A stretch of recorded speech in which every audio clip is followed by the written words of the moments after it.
La vidéo d'aujourd'hui, en fait, va porter sur le Moyen-Orient, mais surtout sur Israël. Alors, juste avant, pour répondre à Turk Devleski, je vais t'appeler Turc. Voilà, comme ça, c'est plus facile. Tu m'as parlé de bagarres ou de même d'escarmouches entre des unités pro-iraniennes et des unités pro-russes en Syrie. Alors, j'ai pas les moyens de vérifier. Si ça s'est passé, pourquoi pas. C'est bizarre, personne ne rapporte l'information. Quasiment aucune partie. Donc si tu as un lien, moi j'irais bien le creuser. C'est vraisemblable, tu sais, des unités qui se bagarrent. Mais en même temps, si tu veux, la situation en Syrie, elle a été réglée, hein. Même Erdogan s'est fait une raison. Les seuls qui vont payer un petit peu, c'est les Kurdes, mais j'ai envie de dire que c'est bien fait. Alors si t'es Kurdes, ne viens pas me dire oui, tu es bourré de préjugés, hein. Ou alors tu poursuis, tu me racontes un petit peu pourquoi, comment, qu'est-ce que c'est que ça, les YZ, les RPK. Ah mais là il y a eu l'accord d'Adana qui a été réactivé, la Turquie n'a pas envie de prendre des bouts de Syrie, elle a juste envie de virer des gens qui viennent à ses frontières, attaquer son armée et revendiquer une indépendance. Indépendant, je ne me prononce pas sur l'indépendance du Kurdistan, mais je constate que un tiers des Turcs sont kurdes, ça a l'air de bien se passer. Enfin voilà, quoi, je veux dire, voilà. Je ne veux pas me prononcer non plus sur tous les Kurdes, mais ce que je vois, c'est en Irak et en Syrie, dès que les gars ils pensent avoir la main, ils trahissent tout le monde. Ça c'est vu. Écoute, tu reprends mes vidéos d'il y a un an où je vous insultais, où j'annonçais ce qui allait se passer, que les Américains allaient les lâcher. C'était évident. Et moi, je suis pas un homme politique. Donc, pour répondre à ta question, je ne sais pas ce qui s'est passé, je n'ai pas les moyens de le vérifier, mais je ne pense pas que ce soit des choses très très graves parce qu'ils sont tous sur la même tonalité. Ils sont tous au diapason. La Turquie, de toute manière, ne peut pas rien faire en Syrie si Poutine ne veut pas, et Poutine ne veut pas qu'elle rentre et qu'elle prenne tout le nord. Voilà pourquoi Erdogan est en train de louvoyer et il est revenu vers Trump. Trump veut récupérer Erdogan parce que la Turquie est très très importante. Ça, c'est pour ceux qui nous disent ouais, qui se casse, on n'en a pas besoin dans l'OTAN. Ben si, tu en as besoin dans l'OTAN parce que c'est l'une des rares armées crédibles dans l'OTAN. L'armée turque. C'est pas avec l'armée du Luxembourg que tu vas faire peur à qui que ce soit. Derrière l'armée américaine, c'est la deuxième armée. Et puis elle a commencé à avoir l'expérience du terrain. Voilà. Sans compter les bases américaines, les grosses bases d'écoute, sans compter qu'elles ferment les détroits, sans compter la valeur militaire de leurs troupes, sans compter leur professionnalisme, sans compter tout un tas de choses, sans compter 80 millions de gens. Donc voilà, donc moi si t'es Kurde, tu viens me dire pourquoi, comment, l'indépendance, tout ça si tu veux, tant que c'est pas aux dépens des autres. Et j'ai l'impression aussi qu'en Turquie, tous les Kurdes ne veulent pas l'indépendance. Écoute, personnel politique turc, il y a beaucoup de Kurdes, il y a... Voilà. Donc au lieu de m'attaquer, viens m'expliquer. Si tu es kurde. Moi, ce que je vois, c'est Erdogan voilà, qui pousse ses pions. Ça, c'était pour répondre. Maintenant, moi, je veux revenir sur la situation israélienne. Alors là, je ne vais pas vous la faire... Aujourd'hui, je vais privilégier un format libre. Donc j'ai suivi l'actualité, mais j'ai pas pris de notes. Je veux un petit peu sur une chose qui m'apparaît claire, c'est que Israël n'a pas de solution. Elle est obligée de faire la guerre. On est dans la même situation qu'en 67, mais en pire. Depuis, on va dire, plusieurs décennies, Israël voit le retard qu'avaient les pays voisins sur elle, le retard technologique et militaire, se réduire. À l'heure où je vous parle, les Iraniens produisent quasiment un missile de croisière. Bon, il y a 30 ans, ils ont 30 ans de retard sur les Américains, mais ils y sont arrivés avec l'embargo, ils ont réussi à construire, parce que jusque-là, on parlait de missiles balistiques. Des missiles qui utilisent la rotondité de la Terre, je lance, je monte, je retombe, boum, sur des cibles plus ou moins fixes. Missile de croisière, c'est je suis en subsonique, à basse altitude, je peux taper n'importe quelle cible mouvante et je peux rentrer dans le territoire israélien. On a vu le Hezbollah, depuis la guerre de 2006, engranger tout un tas de missiles, perfectionner la précision de ses missiles, entraîner ses troupes, l'expérience syrienne, voilà, tout ça vous le savez. On a vu même le Hamas se forger une bonne expérience. Maintenant, le Hamas pose problème à Tsahal, alors qu'il y a encore 15-20 ans, ils se faisaient balayer, là ils tiennent. On a vu que là, il y a eu un cessez-le-feu hâtif qui a été demandé par Netanyahou lui-même, puisque le Hamas a montré qu'il pouvait frapper à l'intérieur d'Israël, malgré la défense antiaérienne israélienne, qui est une défense multicouche. On a vu que ni Front de David, ni les Arrows, n'ont pu arrêter les tuyaux du Hamas, qui étaient des tuyaux qui devenaient de moins en moins tuyaux, et de plus en plus missiles.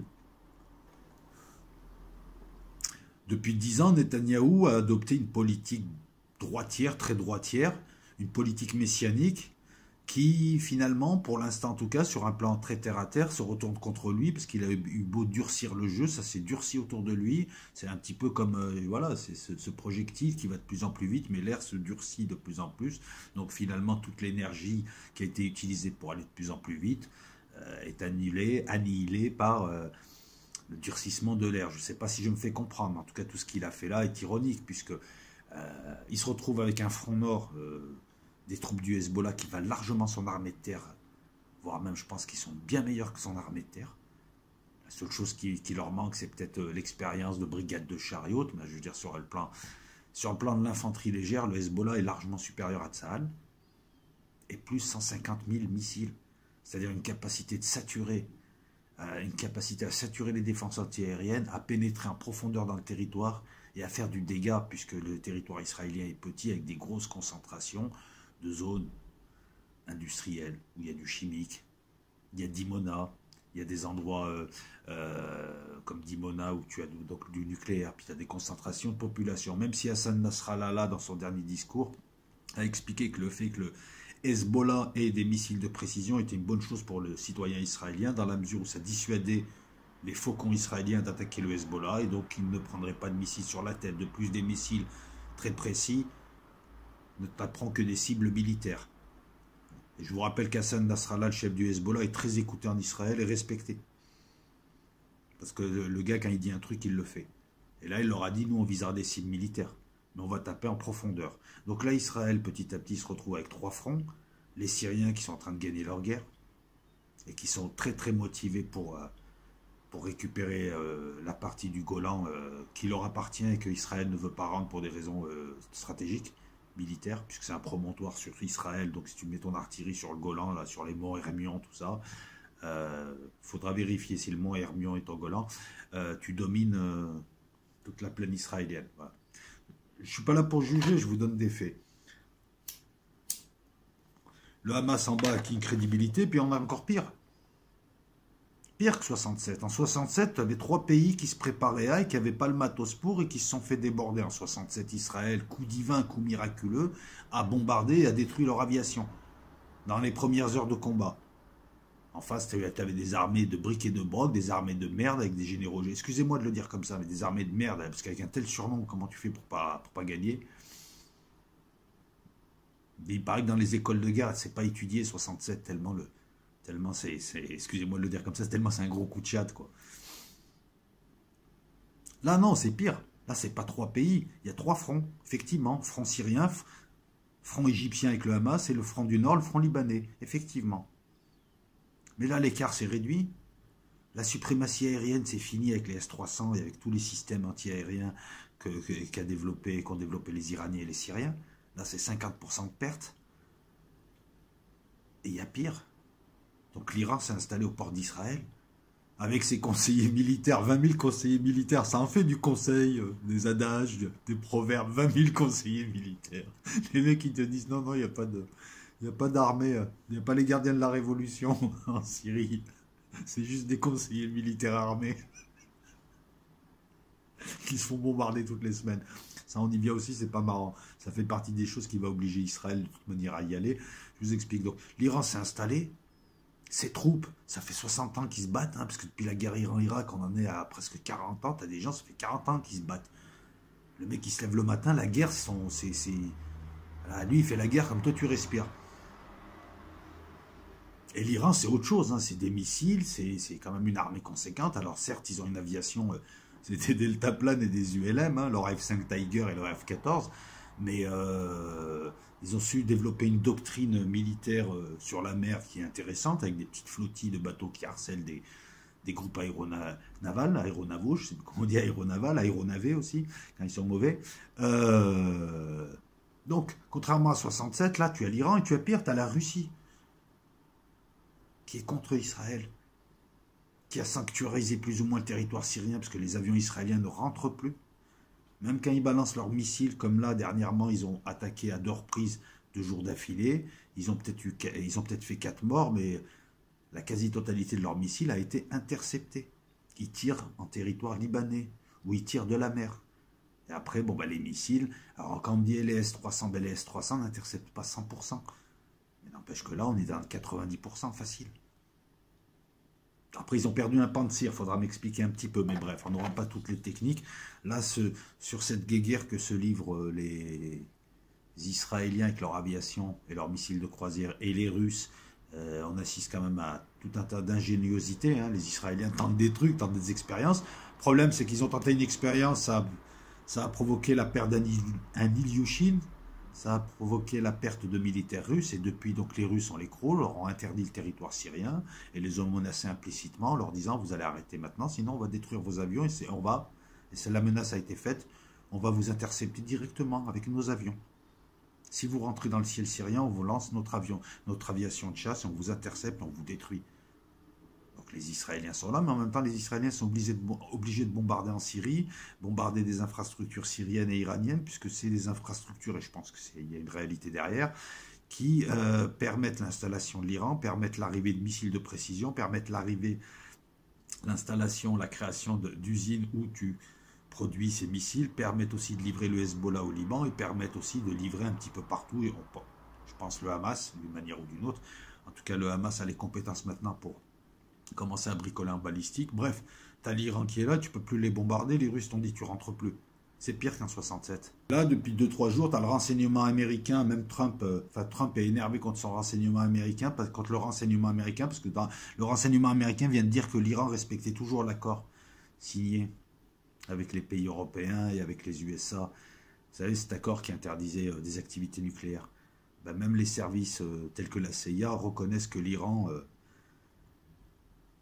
respecter cet accord, et les USA ont demandé aux Israéliens de ne pas s'en prendre à l'Iran, de se calmer. Donc là, depuis 2 semaines, les Iraniens, suite au dernier raid, où apparemment ils ont été piqués, les Iraniens ont dit que la prochaine fois ils répliqueraient, et qu'ils bombarderaient, qu'ils enverraient des missiles sur Israël, et que si l'aéroport de Damas était visé une nouvelle fois, ils viseraient l'aéroport Tel Aviv. Les Syriens ont dit qu'ils répliqueraient. Pour que les Syriens et les Iraniens s'engagent diplomatiquement comme ça, c'est pas des menaces faites à la légère. Hein. C'est un ultimatum. Le prochain raid que vous ferez, on va répliquer. Pour qu'ils fassent ça, c'est que les Russes leur ont dit vous pouvez. Les Russes ont promis aussi de laisser faire. Et le Hezbollah a promis une offensive.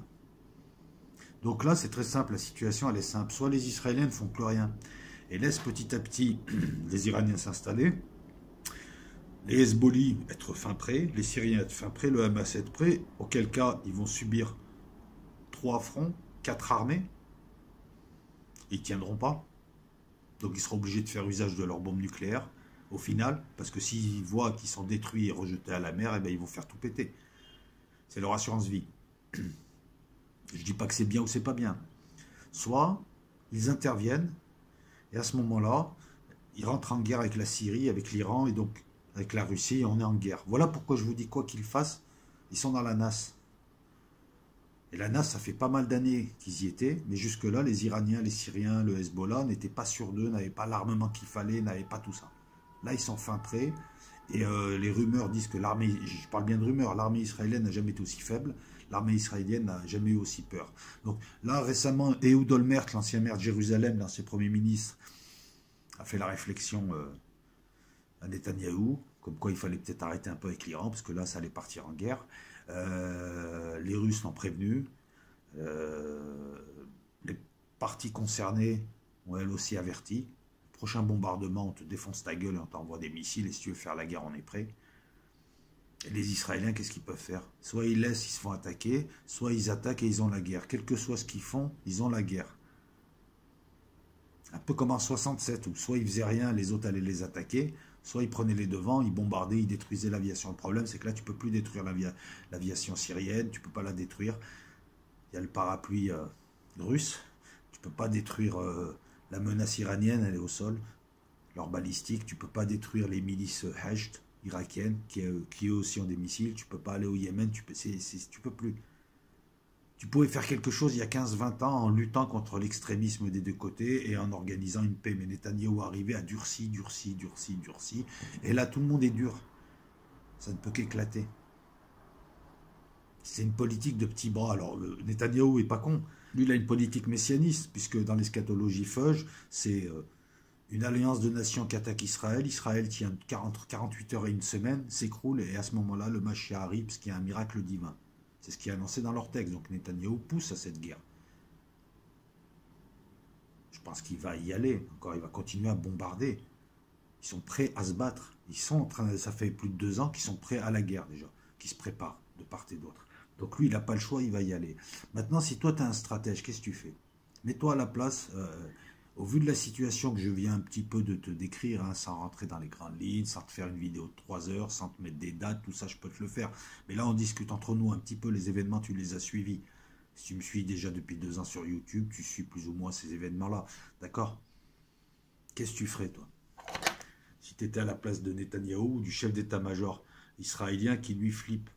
Flippe non pas parce que c'est un peu heureux, flippe parce qu'il est conscient que là, la menace, le défi, c'est le défi le plus dur que ce pays doit relever depuis sa création. Au moment de sa création, c'était 7-8 armées mal équipées de bédouins qui tiraient. Là, on a affaire, les Hezbollah, il faut se les coltiner. Hein. C'est une armée professionnelle. Hein. C'est eux qui ont nettoyé les villes syriennes. Les passes d'Aran, je te dis, certains d'entre eux doivent avoir 40 ans de combat. Les Syriens, ils ont les crocs. Le Hamas, ils ont les crocs à leur manière. Et ils ont eu le temps, hein. Même le Hamas a eu le temps de se former. Ils ont 3 guerres contre Israël. La guerre ne sera malheureusement pas exclusivement faite dans les airs. Puisque là encore, on retrouve la configuration de 67 et surtout de 73. Parce que les pays arabes ont pris leçon de 67 et en 73, ils sont arrivés avec une défense anti-aérienne qui a emmerdé l'aviation israélienne. Je crois que 2 tiers des pertes de l'aviation israélienne sont dues au fameux SA russe.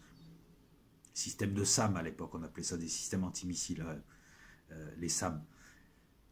Tu n'as même plus les moyens de faire une attaque éclair. Tu vas bombarder quoi au Liban? Tu as affaire non pas à une armée conventionnelle avec des avions étalés sur des pistes à perte de vue qui t'attendent. On ne le fait plus depuis. Tu as affaire à une milice qui est experte en tunnels, qui a des tunneliers qui pourraient bosser pour Vinci. À la limite, les gars de Vinci pourraient venir voir des types du Hezbollah pour se former. Tu as affaire à des types, s'ils meurent, ils vont au paradis. Pour eux. Donc extrêmement motivé. Tu as affaire à des types à qui tu as fait la misère, comme le Hezbollah libanais. Pendant 30 ans, tu as humilié le Liban. Il faut être honnête aussi. Pendant 30 ans, c'était open bar. Tes avions sont toujours passés au-dessus du Liban. Il y a encore une semaine, ils étaient au-dessus du Liban. Ça aide pas non plus pour se faire des amis. À la fête des voisins, c'est normal que personne ne t'appelle. Donc comment tu vas bombarder en Syrie? Tu vas bombarder les Sukhoi 22 syriens. Ouais, mais tu repars pas. Parce que t'as les Russes, t'as leur Sukhoi 35, t'as les défenses anti-aériennes, t'as tout, quoi. Même les bébés qui vont te lancer des pots de blédina, t'as tout. Donc tu sais déjà que ça va être un échec, tu vas perdre des pilotes, au prix du pilote ça coûte cher, et puis Netanyahou, là, c'est l'élection. Imagine, il y a un pilote israélien qui se fait capturer, il a perdu son élection, hein, au profit de, je crois il s'appelle Benny Gantz, là, le numéro 2, là, le gars qui se présente et qui est son concurrent le plus farouche. Comment on pourrait faire? Je suis en train de réfléchir, là, comme vous, là. Là, voilà, qu'est-ce qu'il va faire? Il va bombarder. Oui, tu peux bombarder le Hamas, ouais. Ben, ils vont se terrer et puis ils vont attendre que ça passe. Si tu bombardes le Hamas, les autres vont déclencher une pluie de missiles au nord. En plus, tu as une fragilité, tu as 2 fragilités. Comme tu as un pays dit civilisé, pour moi c'est civilisé, je veux dire, c'est un pays qui vit à l'occidental, tout ça, voilà, on va le dire comme ça. Je sens encore que là, je vais recevoir 50 messages. Eh ben les gens, ils se sont ramollis. Tu fais l'Eurovision chez toi. Gars, regarde, toi tu fais l'Eurovision chez toi et tu vas dans les boîtes de nuit à Tel Aviv. Le type du Hezbollah, il est dans les tunnels, il a une barbe comme ça, il n'a pas bouffé, il a faim, et je te dis, c'est un ours. Qui va gagner dans un combat viril et acharné? Ta jeunesse s'est ramollie. Tu le sais, c'est pas les premiers sabras là, qui étaient là, motivés, ils avaient aussi une cause. C'est pour ça d'ailleurs que ils ont tenu. Entre autres, hein, c'est pas la seule raison. Hein. Si ton pays il existe, c'est pas militaire, on le sait tous. C'est parce que voilà, enfin, en tout cas pour les eschatologues, c'est parce que ça a été permis à l'étage du dessus. Bref. En fait, plus on regarde, plus on se dit, à moins d'un miracle divin, ou je sais pas quoi, ou la simulation, ou ce que tu veux, ou personne, ou la tronche en biais qui vient nous aider, à moins d'un miracle, c'est foutu, hein. Et tu vas faire quoi? C'est des millions de gens qui vont attaquer, puis ils sont motivés. Tu vas opposer quoi? 2 brigades de chars? 400 F-15? Ça va pas tenir. Commence à sticker le bouton nucléaire, hein. Non, mais si, ça risque d'aller vite en plus. Ils sont déjà à la porte, les gars, ils sont dans le jardin. Jardin qui est revendiqué par d'autres, apparemment, hein. Apparemment, c'est une histoire de droit d'auteur ou je sais pas quoi. Vous n'avez pas le même livre, comme dirait l'autre. Voilà. J'ai beau regarder, oui, voilà. Et encore une fois, on s'aperçoit que les eschatologies s'écrivent devant nous, aux grandes dames de certains. Et quand tu analyses la situation là, quand tu vas voir aux dernières nouvelles, d'ailleurs, depuis, les Israéliens sont en train de se dire, merde, comment on va bombarder maintenant? Mais il faut dire que dès le départ, c'était un petit peu con ton idée de, on va empêcher, en bombardant la Syrie, en bombardant en Syrie les Iraniens, on va les empêcher de s'installer. Déjà, on sait très bien que non, c'était des piqûres de moustiques, même si tu as fait 200 attaques depuis 2011, c'est des piqûres de moustiques. Leurs dragées Fuka, ils peuvent les faire passer comme ils veulent, sous des bus, n'importe où, je veux dire. Voilà, donc de temps en temps, tu chopes une cargaison, mais ça va pas plus loin. Deuxièmement, cette excuse, tu t'en es servi aussi pour taper sur les Syriens quand ils combattaient Daesh au Golan, à Quneitra, hein, les gens l'ont vu. Donc à un moment donné aussi, tu ne peux pas crier au terrorisme islamiste et puis les aider contre ce qui reste être des Syriens, soit musulmans, soit chrétiens, soit laïcs. Donc déjà, ça n'a pas de sens. C'est ça, mes amis, je veux dire, on est dans le goulot d'étranglement depuis très longtemps déjà. Je m'excuse, mais c'est niqué depuis longtemps. Parce que depuis longtemps, voilà, tout ce qui pouvait ouvrir des portes vers d'autres solutions a été fermé progressivement.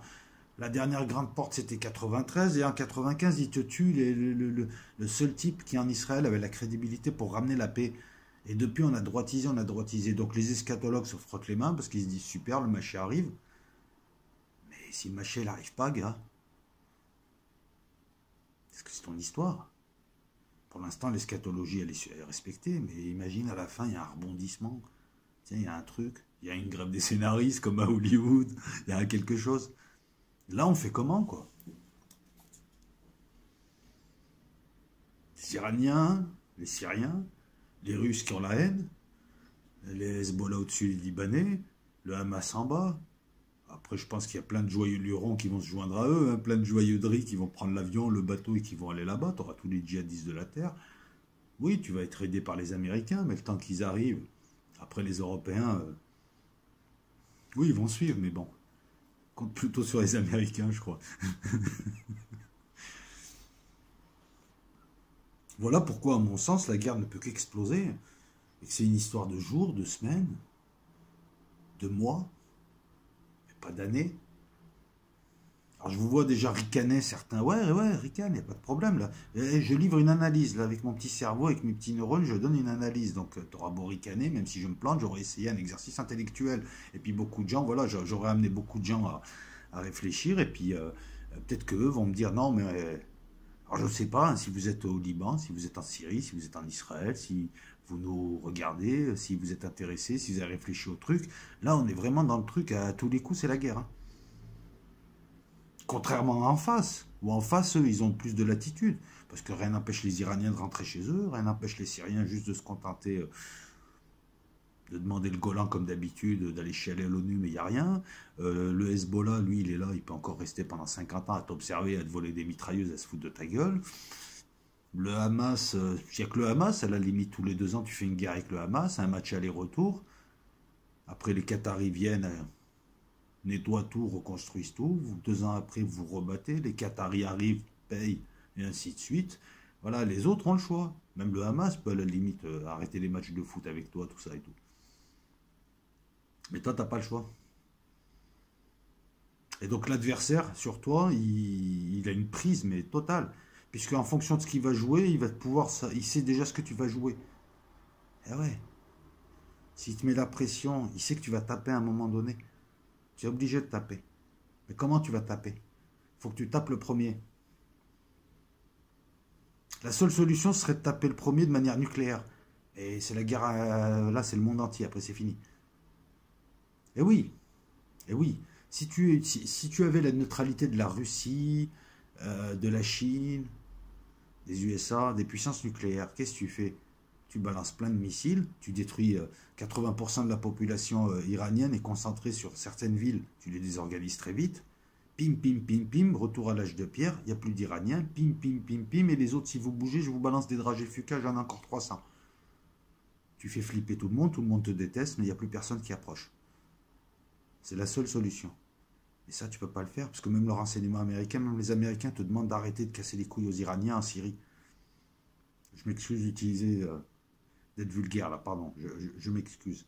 Je ne devrais pas le dire comme ça, vous êtes de plus en plus nombreux à écouter, je m'excuse, là je parle un petit peu comme...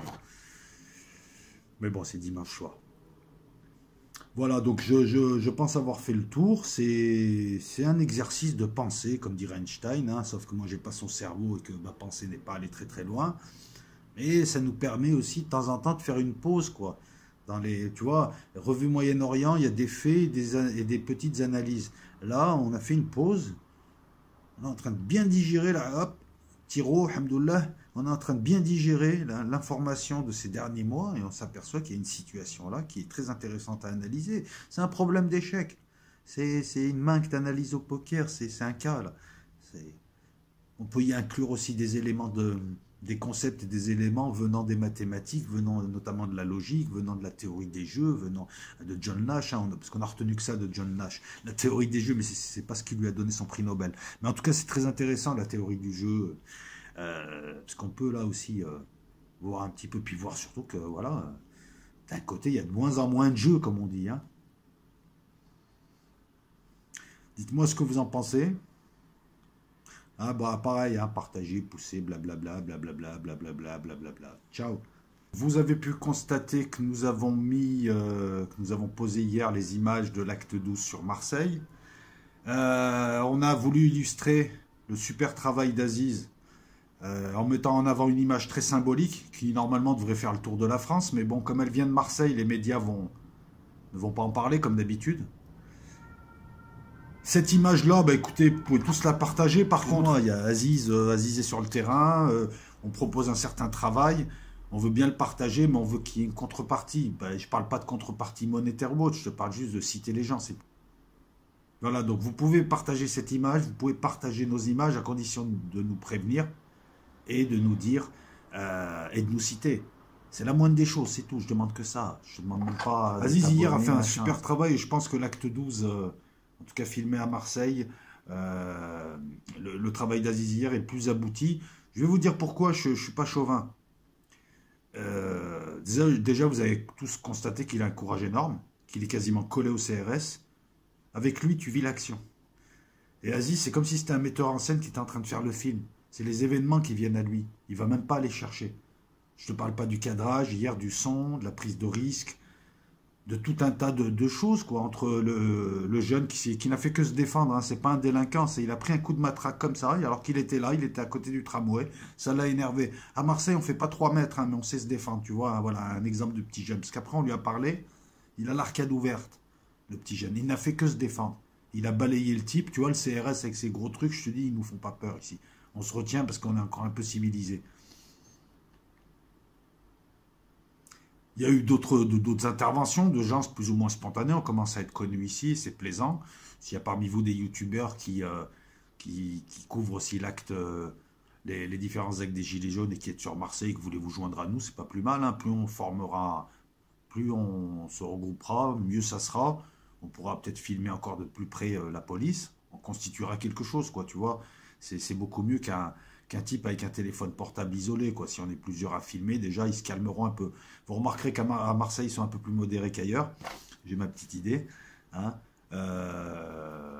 Donc, travail abouti. Pour moi, c'est le meilleur reportage sur l'acte 12 à Marseille. C'est pas parce que je travaille avec lui, c'est une réalité. Vous pouvez voir sur le plan de la forme, sur le plan du fond. Ce que je trouve minable et pitoyable, c'est certains gros youtubeurs ou la presse, RT et compagnie qui ne citent pas Marseille et qui apparemment fait passer le message. Tout sauf ces gens-là, on n'en parle pas de ces gens-là. Parce que Aziz est connu sur le terrain. On est connu, même les autres journalistes nous voient. Voilà. Vous voulez pas reprendre nos images, on s'en fout, mais parlez au moins de la ville. Voilà. Vous ne couvrez pas Marseille, vous couvrez Toulouse, vous couvrez Bordeaux, on dirait qu'on vous a demandé de ne pas parler de Marseille. Pourquoi?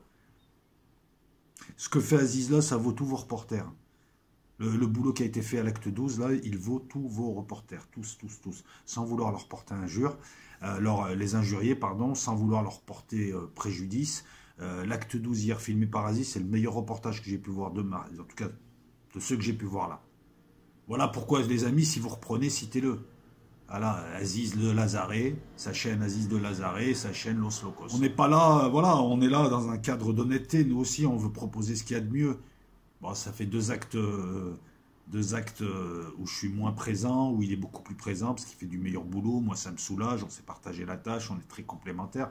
Mais voilà, là on voit l'œuvre d'un professionnel. C'est pareil, RT, la presse, si vous avez besoin d'un reporter, il est là, il est libre. Hein.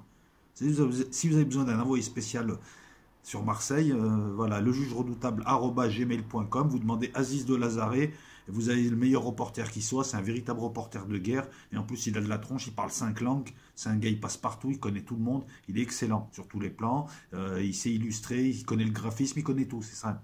Voilà, si tu as besoin de quelque chose, tu appelles Aziz. Je pense avoir tout dit. Donc oui, nous, dans un souci d'honnêteté, et oui, je suis dithyrambique, faut rigoler un peu. Je voulais rajouter plusieurs choses. Faut aussi savoir que notre traitement de l'information quant aux gilets jaunes n'est pas fait pour faire du fric, parce que je crois que 70-80% des vidéos sur les gilets jaunes sont démonétisées. Ça ne nous empêche pas de continuer. Je voulais aussi le dire. Voilà. On veut faire nos propres images, on veut créer des synergies, ça avance bien, c'est tranquille, on travaille bien, là on a trouvé un bon rythme et tout, mais on veut faire nos propres images et puis on veut vraiment couvrir l'événement et être honnête. Et à côté, moi j'apporte des analyses en vidéo, des analyses que j'essaye de comment dire ça, des analyses que j'aimerais être tranchantes, être efficaces, hein, je ne sais pas, après c'est vous qui me direz, apparemment vous avez aimé la vidéo sur le Venezuela, voilà comment ça marche, le truc.